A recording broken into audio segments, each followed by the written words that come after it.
In the early light of a California morning, when the sun sits low and gentle on the horizon, Keanu Reeves stepped out onto his small stone porch with a steaming mug of coffee in his hand. The neighborhood was still quiet. Too quiet, he always thought. No laughter, no noise, no children, just neatly trimmed lawns, matching mailboxes, and the constant pressure of perfection the HOA demanded. Keanu found comfort in the simple things: the rustle of leaves, the soft hum of the breeze, and the feel of warm sunlight on his face. As he sat on the porch step, he heard a faint sound, barely noticeable at first, like a tiny scratch, a soft, trembling meow. It came from the shadowed corner near his garden. Curious, Keanu set down his mug and slowly walked toward the sound. There, half hidden behind the hydrangea bushes, was a small gray stray cat. Its fur was dusty, thin in some places, and its eyes, wide, bright, and a little fearful, looked up at him. The cat didn't run. It only watched him with a kind of quiet desperation that said more than words ever could. Keanu knelt down a few feet away, keeping his movements slow and gentle. "Hey, buddy," he whispered, as if speaking to a child. The cat meowed again, but this time it was more like a cry. Keanu noticed its cracked lips and how its tiny tongue moved across them. It wasn't just scared, it was thirsty. Desperately thirsty. Keanu stood up and went back inside. He filled a stainless steel bowl with fresh, cool water, the kind he used for his own pets when he still had them. As he stepped back outside and placed the bowl near the bushes, the little cat hesitated, sniffed the air cautiously, and then slowly approached. Its steps were wobbly, unsure, as if it hadn't had a good drink in days. When the cat finally reached the bowl, it lowered its head and drank with frantic gratitude. Keanu watched with a heavy ache in his chest, feeling both the tenderness and the pain of the moment. It reminded him how small acts of kindness could change a life, especially a life that had been forgotten or overlooked. While the cat drank, Keanu quietly sat down on the grass, keeping his distance. He didn't want to scare it. He only wanted it to feel safe, even for a moment. As the minutes passed, the cat's trembling eased. It lifted its head, water glistening on its whiskers, and looked at him in a way that made Keanu's heart soften. "You're safe here," he murmured. "Drink as much as you want." The cat blinked slowly, a cat's version of trust. For the first time in days, maybe weeks, it felt relief. It felt hope. And Keanu could sense that. He could almost feel the silent gratitude radiating off the little creature. What Keanu didn't know was that this single good deed would become the start of something much bigger. As he sat there with a small stray, he heard another faint sound from behind the fence. A second meow. Then another. Slowly, from corners he hadn't noticed, from shadows near driveways, from beneath hedges in nearby yards, other cats began to appear. Thin, shy, and skittish. They peeked at him cautiously with curious eyes. They had been there all along, hiding from the heat, from hunger, from fear. The neighborhood wasn't as perfect as the HOA wanted everyone to believe. These cats had been quietly surviving on scraps and luck, unnoticed and unwanted. But one act of kindness had drawn them out. Keanu's eyes softened as he looked at the growing group. "Oh wow, you guys have been out here this whole time." He didn't move, didn't reach out, just watched as two more cats approached the water bowl after the first one stepped aside. It was a silent procession of need. A heartbreaking reminder of how many small lives struggled quietly in the cracks of society. Keanu stood up again, this time slowly, went back inside, and returned with two more bowls. He placed them gently on the ground, spacing them apart to give each cat room. The cats didn't rush. They approached cautiously, testing the air, but they came. They drank. And in that simple moment, the world felt a little softer. To Keanu, it was nothing extraordinary. Just kindness. Just being human. But to the cats, it felt like a miracle. What Keanu also didn't know was this: a pair of eyes was already watching him from across the street. Someone standing behind a window with a notepad and an HOA badge clipped to their shirt. The next morning brought a familiar quiet to the neighborhood, one that felt peaceful on the surface but carried an uncomfortable strictness underneath. Keanu walked outside again with his coffee, expecting to find the little gray cat. Instead, he found something else. Tiny paw prints leading toward the side of his yard, and three of the strays curled up near the hedge, sleeping, safe, calm, and warm for the first time in who knows how long. Seeing them like that made something in Keanu soften even more. They trusted him. They trusted this small patch of space that had offered them kindness. So, without overthinking it, he went back inside and brought out more clean water. The sun was rising fast, and the California heat didn't forgive anyone, human or animal. As Keanu set the water bowls down gently, he heard a polite but suspiciously cold cough behind him. He turned and found himself face to face with a woman in an excessively formal navy blue shirt, her HOA badge gleaming in the morning light.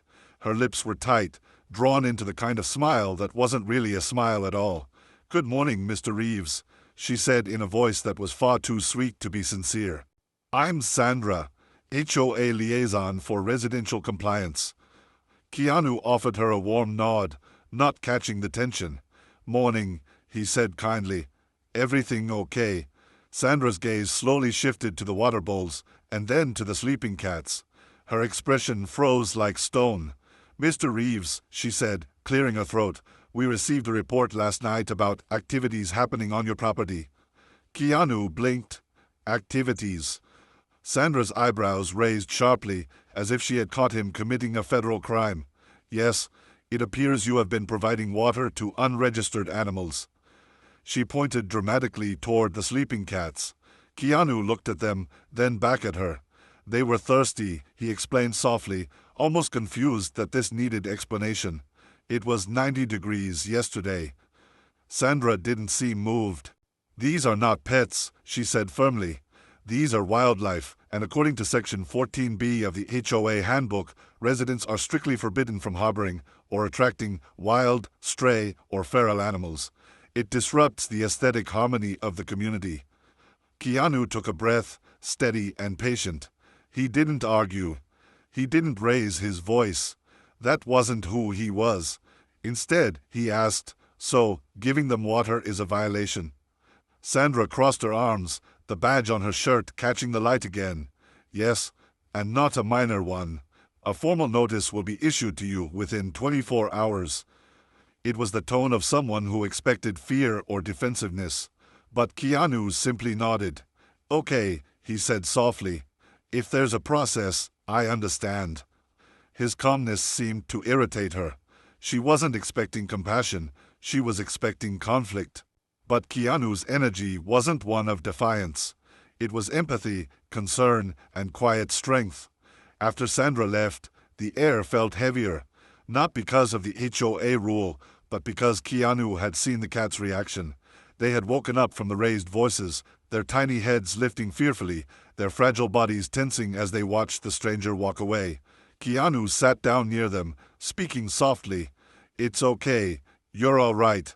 The little gray cat approached him first, the same one from yesterday. It rubbed its head gently against his shoe, a small gesture of gratitude and trust. Keanu smiled faintly, brushing his hand lightly along the cat's back. "I won't let you go without water," he whispered. "Not while you're here. Not while I can help." As he sat there, he noticed something he hadn't seen yesterday. One of the smaller cats, the black and white one, had an injured paw. It wasn't fresh, but it wasn't healed either. The cat tried walking but limped, every step costing it pain. Keanu's heart tightened. This wasn't just about thirst. These cats weren't simply strays, they were survivors of neglect, heat, hunger, and possibly worse. The HOA might see them as wildlife, but Keanu saw something different. Lives that mattered. Lives that had slipped through the cracks because no one cared enough to look closer. Later that afternoon, after checking on the cats again, Keanu made a quiet decision. He went inside, grabbed a notebook, and wrote down what he had observed. Number of cats, their conditions, their behavior. He wasn't documenting them for rules. He was documenting them to help. If the HOA was determined to make a problem out of compassion, then he wanted a record of why he did what he did. Not for defense, but for truth. But across the street, behind a living room curtain pulled barely an inch to the side, another pair of eyes watched him again. Not Sandra this time, someone who had filed the original report. Someone who believed kindness was a threat to order. Someone who wasn't done. The conflict had only begun. The official HOA violation notice arrived the next morning, neatly folded in a sealed white envelope placed at the center of Keanu's front door, as if someone wanted it to be the first thing he saw when he stepped out. Keanu opened it gently, not out of fear, but with curiosity, hoping perhaps there had been a misunderstanding. But as he unfolded the paper, the words were blunt, cold, and heavy-handed. Notice of violation, harboring wildlife / attracting unregistered animals to neighborhood grounds. It went on for 2 full pages, citing obscure sections of the HOA handbook and warning of fines, mandatory inspections, and a possible community conduct review. Keanu read the letter twice. Then he looked out toward the small garden where the cats rested. The morning was warm, calm, and soft with sunlight. The little gray stray, the one he now quietly referred to as Pebble, lay curled near the porch, her tiny sides rising and falling with slow, peaceful breaths. 2 more cats nestled in the shade of the hydrangea bush. The injured black and white one sat nearby, licking its paw with care. These small, fragile lives contrasted so sharply with the coldness of the letter he held. It wasn't anger that filled him, it was heartbreak. How could compassion be interpreted as a threat? Still, Keanu folded the letter neatly and tucked it under a book on the coffee table. He wasn't going to let it ruin the day, not when the cats needed him. So he stepped outside again, filled the water bowls with fresh cool water, and placed them exactly where he had before. The cats greeted him with soft meows, quiet but full of hope. And Keanu smiled, kneeling to give them the kind of gentle presence they rarely received. Pebble nudged her head against his hand. The injured cat stayed close but watched from a slight distance, unsure but curious. He spoke quietly as he worked. "You're okay here. I'll take care of you. Promise." But his kindness, as always, had an audience. 2 houses down, a man named Howard stood behind his immaculate silver SUV, wiping invisible dust off the hood as he glared across the street at Keanu's yard. Howard was the one who had filed the original report. His irritation had only grown since then. He believed neighborhoods should be pristine, controlled, quiet, uniform. And the sight of stray cats, in his mind, meant chaos. Dirt, disruption, the opposite of everything he valued. When he saw Keanu bring out the water bowls again, his jaw tightened. He pulled out his phone and snapped a photo. Inside the house next door, Mrs. Ramirez watched too, but with a completely different kind of heart. She was older, soft-spoken, and always carrying a quiet sadness with her since losing her husband a year ago. She had seen the cats long before anyone else had complained. She used to feed them secretly by her backyard fence until her own violation notice stopped her. The HOA had frightened her. She couldn't afford fines or conflict. But seeing Keanu now, kneeling among the strays with gentle patience, stirred something inside her. Kindness she had been forced to suppress. She opened her back door quietly, stepping out with a small plate of leftover fish, then carefully lifted the lid of her trash bin and placed the fish inside a small metal dish she kept hidden. She didn't want the HOA to see, but she wanted the cats to eat. She wanted to help in the only ways she felt she safely could. Later in the afternoon, Keanu sat on his front steps again with his notebook. He wrote down what he had observed that day, how much water the cats drank, how many came by, how the injured ones seemed to be limping less now. He wasn't writing this for legal reasons. He was writing it because he wanted to care properly. He wanted to track their health, their behavior, their needs. Every line he wrote was an act of love, a small shield against indifference. But while he wrote, a new presence approached. A small girl, no more than 8 years old, clutching a stuffed rabbit in one hand. She looked nervous but determined. "Hi," she said softly. Keanu looked up with a gentle smile. "Hi there." She pointed at Pebble. "Is that your cat?" Keanu shook his head softly. "No, but she visits." The girl sat down beside him, her eyes bright with curiosity. "She's pretty," she whispered. "I used to see her behind our house. She cried a lot." Keanu nodded, his chest tightening. "She's been through a lot, I think." The girl hugged her stuffed rabbit closer. "My mom said we shouldn't feed them because the HOA will yell. But it doesn't seem fair." Her voice cracked a little, and Keanu's heart sank. Even children felt the pressure of rules they didn't understand. He didn't want her to feel afraid for caring. So he told her gently, sometimes the right thing isn't the easy thing. But kindness always matters. While they talked, Howard snapped another photo from behind his SUV. And this time, he wasn't planning to send it only to the HOA. The storm was gathering. 2 days later, an official envelope arrived again, but this time it wasn't a simple violation. It was an invitation to a mandatory community conduct review, scheduled for that evening at the neighborhood clubhouse. A polite phrase for what was essentially a public confrontation. The HOA had decided to make an example out of him. Keanu stood by his window reading the letter while Pebble curled around his feet, brushing her small body against his ankles with quiet affection. He bent down and stroked her back gently, feeling that familiar ache in his chest. He didn't want the cats to be caught in the crossfire of rules and rigid minds. But he also couldn't pretend he hadn't acted out of compassion. He wasn't going to deny it. Not now. Not ever. As the sun dipped toward the horizon, Keanu walked to the clubhouse. The strays were resting in the shade near his porch, fed, watered, and safe for the moment. He gave them a small nod, silently promising he would fight for them. At the end of the street, 2 neighbors whispered as he passed. One looked sympathetic. The other looked annoyed. It was a neighborhood divided, not by cats, but by empathy. When he stepped into the clubhouse, the room fell quiet. Sandra, the HOA liaison, sat at the head table with a stack of binders in front of her.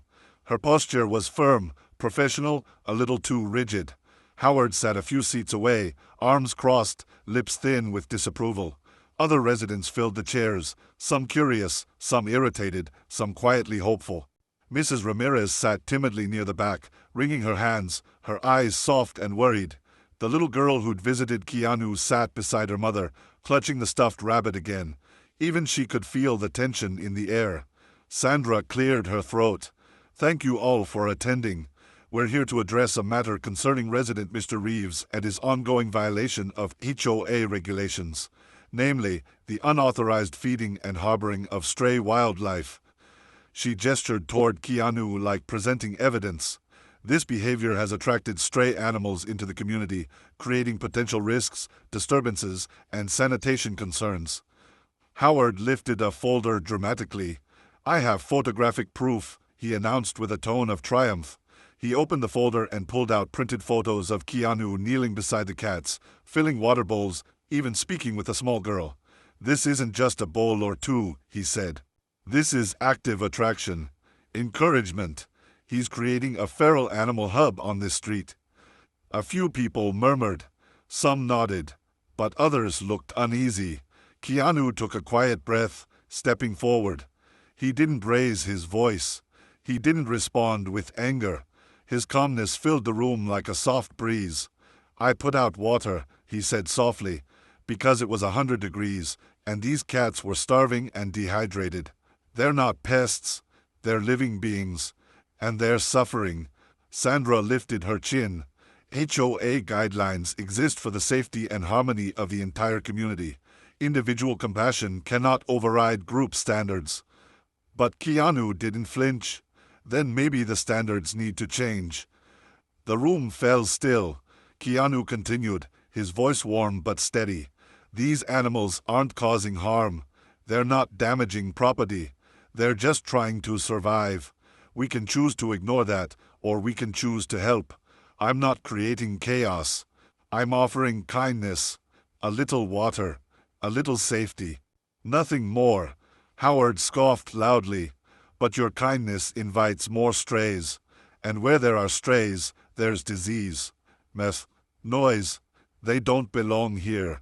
Before Keanu could reply, a small voice rose from the back. "But they're hungry."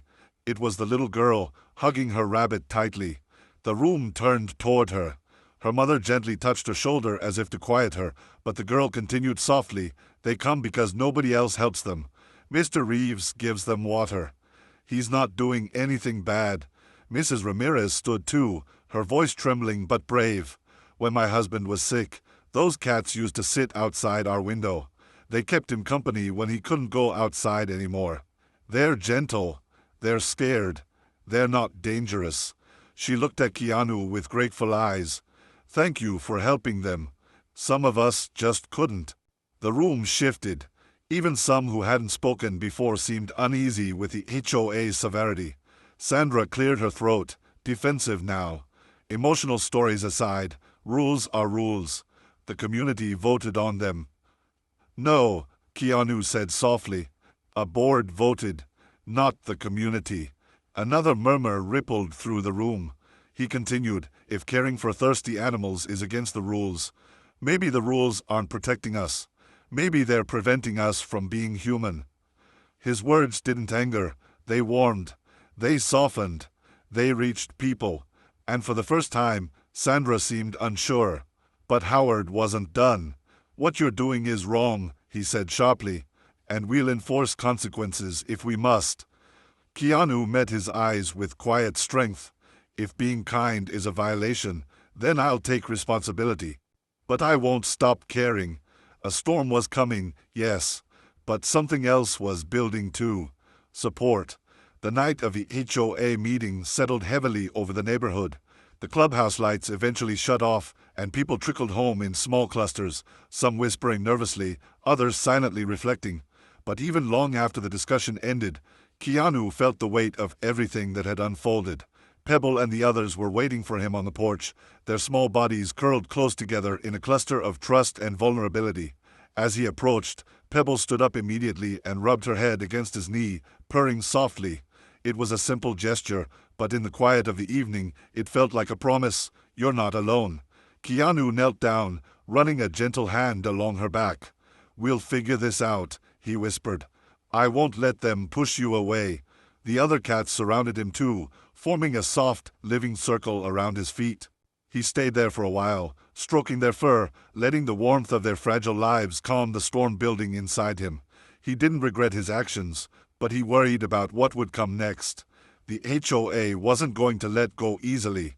The letter, the complaints, the meeting, it all pointed toward escalation. And yet, despite everything, he felt something new in the air, support, quiet but growing. The next morning, Keanu woke earlier than usual. Before checking the porch, he took a deep breath. He wasn't sure what he was expecting. Fines, warnings, maybe even a new violation notice. But when he opened the door, he stopped abruptly. Something was different. Pebble wasn't alone. There were boxes, stacked neatly beside his steps. Boxes of bottled water, bags of cat food, a small pet first aid kit, even a few hand-painted bowls with little paw prints on them. Attached to one was a small note, for the cats. Thank you for caring when others wouldn't. A neighbor, asterisk. Keanu blinked, surprised, his chest tightening in disbelief. He picked up one of the bowls. It was painted by a child, messy but full of love. A sunrise, a flower, and a little cat with big eyes. At the bottom corner, written in clumsy letters, for Pebble. His heart melted. As he looked down the street, he noticed other small signs, a bag left near a mailbox with a sticky note that read, "Use this if needed." A neighbor standing silently near their yard, giving him a timid smile and raising a hand. Mrs. Ramirez waved from her porch with tears in her eyes. The little girl walked toward him carrying her stuffed rabbit, her mother close behind. She held out a small container of tuna. Mom said we can help. A little, if it's not too obvious. Her mother sighed, embarrassed but proud. I can't afford fines, she admitted softly. But I won't stand by and pretend this isn't the right thing. In that moment, something shifted inside Keanu. The fight wasn't just his. People cared. They were just afraid of the rules. Afraid of punishment. Afraid of the HOA. But kindness, once seen, once felt, once demonstrated, had a way of spreading like light. And then the unexpected happened. Sandra, the HOA liaison, walked up the sidewalk toward him, clipboard in hand. Keanu braced himself gently, ready for another confrontation. But as she reached the steps, she looked at the boxes, at the cats, at the little crowd quietly forming. Her expression softened in a way he hadn't seen before. I reviewed the bylaws again last night, she said, her voice quieter than usual. There are rules against feeding wildlife, yes. But, she hesitated, her gaze falling on the injured black and white cat limping toward her. For the first time, she saw what Keanu saw, not a nuisance, but a life on the edge. But nothing prohibits charitable care when animals are in distress. She swallowed. We've enforced the rule too harshly. Howard, who had been walking his dog nearby, overheard and stormed toward them. You can't be serious. This is a violation, clear as day. But Sandra held up her hand. It was the first time she'd ever pushed back at him. No, she said firmly. It's humanity. She turned back to Keanu. I'm issuing a temporary allowance for humane care. Until the board votes, you may continue providing water within reasonable limits. The neighbors clapped softly, not loud, not defiant, just grateful. Keanu nodded gently. Thank you, he said, his voice warm. But Sandra wasn't finished. Her eyes filled with an emotion she rarely showed, vulnerability. I lost a cat once, she whispered. Years ago. She got sick, and I couldn't help her. She blinked away a tear she tried to hide.